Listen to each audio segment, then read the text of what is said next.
സുഹൃത്തുക്കളെ, ഇത് കേട്ടിട്ട് ഈ ഒരു വീഡിയോ നിങ്ങൾ കേൾക്കുക കേട്ടോ. എനിക്ക് തന്നെ വല്ലാണ്ടായി. നമ്മൾ കേട്ടോക്ക. തിങ്കളും ബുധനും പച്ച മത്സ്യമുണ്ട്. ശനിയാഴ്ച ആട്ടിറച്ചി 100 ഗ്രാമിന്റെ ആട്ടിറച്ചി കൊടുക്കും. തിങ്കളും ബുധനും 140 ഗ്രാമിന്റെ പച്ച മത്സ്യം. ബാക്കിയുള്ള ദിവസങ്ങളിൽ പച്ചക്കറിയാണ്. എല്ലാ ദിവസവും ഉച്ചയ്ക്ക് 250 ഗ്രാം അരിയുടെ ചോറ് കൊടുക്കും. അരിയുടെ ചോറാണ്. വൈകുന്നേരം 200 ഗ്രാം അരിയുടെ ചോറ്. അപ്പൊ അത് അത്യാവശ്യം നല്ല ക്വാണ്ടിറ്റിയാണ്. അത്രയും കഴിക്കാൻ പറ്റില്ല. എന്ന് വെച്ചാൽ നമ്മളെ ഒരു കാക്കിലോ നമ്മൾ പറയുന്നില്ല, അത്രയും നമ്മൾ അരിയുടെ ചോറ് നമുക്ക് കഴിക്കാൻ പറ്റില്ല. ഇത് വെന്ത് വരുമ്പോൾ കൂടുതൽ. രാവിലെ 200 ഗ്രാമിന്റെ ഗോതമ്പാണ് കൊടുക്കുക.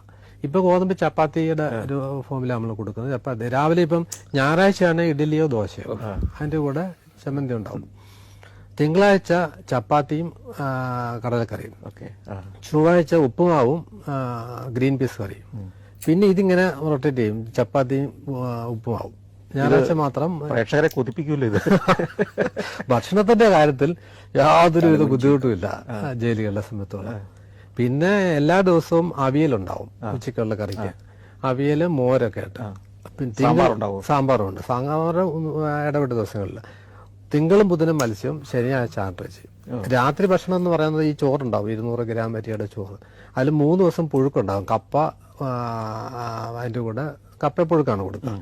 പിന്നെ ചില കറികൾ മാത്രം. അപ്പൊ ഇവര് മീൻകറിയും മട്ടനൊക്കെ സാധ്യത അങ്ങനെ വെച്ചിട്ടാണ് അവർ ഉപയോഗിക്കുന്നത്. പ്രവാസികള് കുബൂസും പരിപ്പറും എന്നിട്ട് അത് 3 ദിവസം എല്ലാം പിടിച്ചു വെച്ചിട്ട് ചൂടാക്കി തിന്നുന്ന പ്രവാസികള് ഓട്ടെ.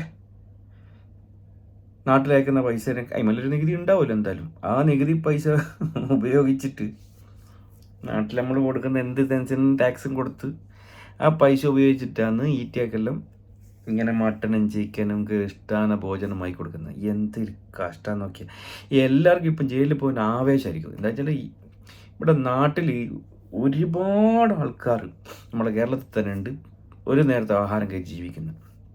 അവരെയൊക്കെ കണ്ടെത്തിയിട്ട് അവർക്കെല്ലാം കൊടുക്കാനൊന്നുള്ള ഇതൊന്നുമില്ല. ഈ ജയിലിൽ ക്രിമിനലുകൾക്കെല്ലാം കൊടുക്കാനാന്ന് ഇപ്പം ബമ്പം. അവർക്ക് മാത്രമല്ല എല്ലാം ഉള്ളൂ, മനുഷ്യാവകാശം എല്ലാം. എന്തെന്ന സ്ഥിതി. പണ്ട് ഗോതമ്പുണ്ടേന് 1990 ഗോതമ്പുണ്ടേന്. അതുകൊണ്ട് ഗോതമ്പുണ്ടാണ്ട് തിന്ന് മടുത്തിട്ട് പിന്നെ പോകാണ്ടിരിക്കും ആൾക്കാർ. അതുകൊണ്ട് ഈ കുറ്റകൃത്യം ചെയ്യാണ്ടിരിക്കും. ഒരിക്കൽ ചെയ്താൽ പിന്നെ ചെയ്യൂല. കാരണം കയ്യല്ല അവിടെ പോയിട്ട് പിന്നെ ഇതന്നെല്ലാം തിന്നണ്ടെന്നുള്ള രീതിയിൽ മടുത്തു പോകും ഗോതമ്പുണ്ടെന്നിട്ട്. ഇപ്പം അതല്ലല്ലോ. ഇപ്പം എന്നാ പിന്നെ മെനുവല്ലോ. എൻ്റെ പൊന്നെ കയ്യല്ല, കേൾക്കാൻ തന്നെ കയ്യല്ല കേട്ടോ, കേൾക്കാൻ തന്നെ കയ്യല്ല.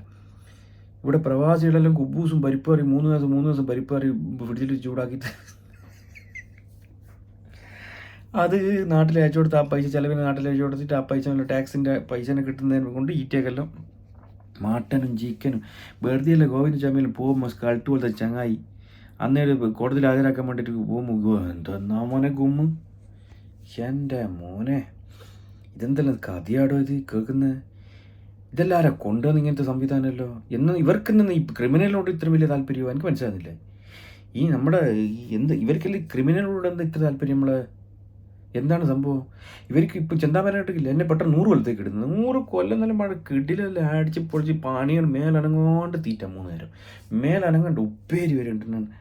ഉറക്കെ ഒരു കാര്യം ചെയ്യും, സ്വിമ്മിംഗ് പൂളെല്ലാം ഉണ്ടാടാ, സ്വിമ്മിംഗ് പൂളെല്ലാം ഉണ്ടാക്കി കൊടുക്കണേ. ഇനി അടുത്ത സ്വിമ്മിംഗ് പൂള്, അതേപോലെ തന്നെ ക്രിക്കറ്റ് ഗ്രൗണ്ട്, എന്തെങ്കിലും ഫുട്ബോൾ കളിക്കുന്ന ഫുട്ബോൾ ഗ്രൗണ്ട് ഇതെല്ലാം ഉണ്ടാക്കി കൊടുക്കണം. കാരണം വെച്ചാൽ മോശമാട്ടാ ഓർക്കും ഉണ്ടാവില്ലേ ഈ ക്രിക്കറ്റ് കളിക്കാനെല്ലാം പൂതി കേട്ടാ. പിന്നെ ചീട്ട് കളിക്കേണ്ട സൗകര്യമുണ്ടാ, എൻജോയ്മെൻറ്റിനെല്ലാം എല്ലാം ചെയ്ത് കൊടുക്കുക കേട്ടാ. ഇതെന്തെന്നാന്ന് ചെയ്യും നിങ്ങൾ. ഒരു ബാറ് തുടങ്ങിക്കോടാ, ചെറിയൊരു ബാറ്. പിന്നെ വൈകുന്നേരം ആക്കി കഴിഞ്ഞാൽ ലേശം വന്നിട്ട് ഒന്ന് അടിപൊളിയാക്കാമല്ലോ. എന്തെന്നാന്നത് എല്ലാവർക്കും ജയിലിൽ പോകാൻ. ഇപ്പോൾ ദുബായ് ഗൾഫിലും പോകാനും ആവേശം കൊള്ളുന്ന പോലെ ഇപ്പോൾ ജയിലിൽ പോകാൻ ആവേശം കൊള്ളുന്നത്. എന്നതൊക്കെ ഒന്നും അനങ്ങടുത്ത് അടി അനങ്ങാണ്ട് 3 നേരം. ചെന്താമരെല്ലാം കണ്ടില്ലേ അടിച്ച് കയറ്റുന്ന ചിക്കനും പൊറോട്ടയും ചിക്കനും.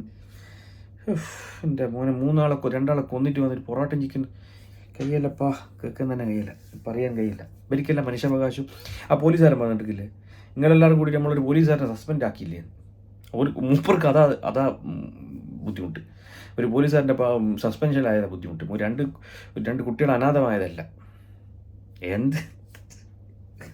എല്ലാം മോനെ സത്യം കയ്യല്ല. ഇതെല്ലാം കേൾക്കുമ്പോൾ തന്നെ കയ്യല്ല. എന്തെന്നാ നടുവിട്ട് പോയാലും ആലോചിക്കുന്നത്.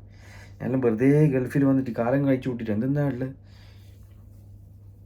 5 മണിക്ക് പണിക്ക് പോയിട്ട് വൈകുന്നേരം 6 മണി വരെ പണിയെടുത്തിട്ട് കുബൂസും പരിപ്പറിയും ചിക്കനെല്ലാം വല്ലപ്പോഴും. പക്ഷേ എന്തെന്നാ ഇത് ചെയ്യുന്ന മോനെ. ജയിലിൽ പോകുന്ന ആൾക്കാരെല്ലാം നോക്കി നിങ്ങൾ. ഇനി ഓരോരുത്തർക്ക് ഇതല്ലേ പ്രചോദനം ഉണ്ടാവില്ല. ജയിലിൽ പോകണമല്ല ജയിലിൽ പോകണം. നമ്മൾ പണ്ടെല്ലാം ഇത് ഗൾഫിൽ പോകണം, മറ്റേ വേറെയും പോകണമെന്ന് പറഞ്ഞാൽ ജയിലിൽ പോകണം എന്നുള്ള ചിന്താഗതി കൊണ്ടല്ല നടക്കുന്നത്. ആരെങ്കിലും തട്ടണം, ഒരാൾ തട്ടിയിട്ട് ജയിലിൽ പോയിട്ട് ആടുന്ന അടിച്ച് പൊളിച്ച് ശേഷം തടിയെല്ലാം ഉഷറാക്കിയിട്ട് വരണം എന്നുള്ള ചിന്താഗതിയിലായിരിക്കും ആൾക്കാർക്ക് ഉണ്ടായി ഇനി മുതൽ അങ്ങോട്ട് കേട്ടോ. അങ്ങനത്തെ സ്ഥിതിയില്ലേ പോയിക്കൊണ്ട്. എന്തെന്നാ സർക്കാരെ ഒന്ന് മാറ്റം വരുത്തി സർക്കാരെ. ഗോതമ്പൂട്ടെ തന്നെ പ്ലീസ് ദയവായിട്ട് അങ്ങനെയെങ്കിലും കുറ്റകൃത്യം കുറയട്ടെ. ഗോതമ്പൂട്ട് നിന്ന് കഴിഞ്ഞാൽ മടുത്തിട്ടെങ്കിലും പോകില്ല പിന്നെ ആരും. ഇത് എന്തായാലും കാണുന്നില്ല, പിന്നെ പോകാൻ വേണ്ടി ശ്രമിക്കുന്നു. കാരണം അങ്ങനത്തെ ഫുഡടിയല്ലേ ജാതി. എൻ്റെ മോനെ. സർക്കാരുകളെ നിങ്ങളെന്താ ഇങ്ങനെ? നിങ്ങൾക്ക് ക്രിമിനലുകളോട് മാത്രമേ താല്പര്യമുള്ളൂ. ഞാൻ ഒറ്റ സർക്കാരിനെ കൊണ്ടല്ല പറയുന്നത്, എല്ലാ സർക്കാരിൻ്റെ കാര്യം പറയുന്നത്. ഇനി പാടാനൊന്നും പറയാൻ നിൽക്കരുത് കേട്ടോ ദയവായിട്ട്. കയ്യല്ല മോനെ, കേൾക്കാനും പറയാനും കയ്യല്ല. പ്രവാസികൾ ഒരു കാക്ക ഉണ്ടേനും, കുബൂസ് ഒരു കട്ടൻ ചായ കുടിച്ച് ജീവിക്കുന്ന കാക്ക. അയാളെല്ലാം കാലങ്ങളോളം കട്ടൻ ചായയും കുബൂസും തിന്നിട്ട് ജീവിതം കഴിച്ചു വിട്ടിട്ട് എന്ത് കാര്യം ഉണ്ടായില്ല.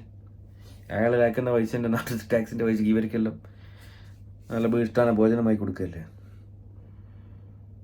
എന്താ മെനു കേട്ടിട്ട് ഞാൻ എട്ടിപ്പോയി കേട്ടാ.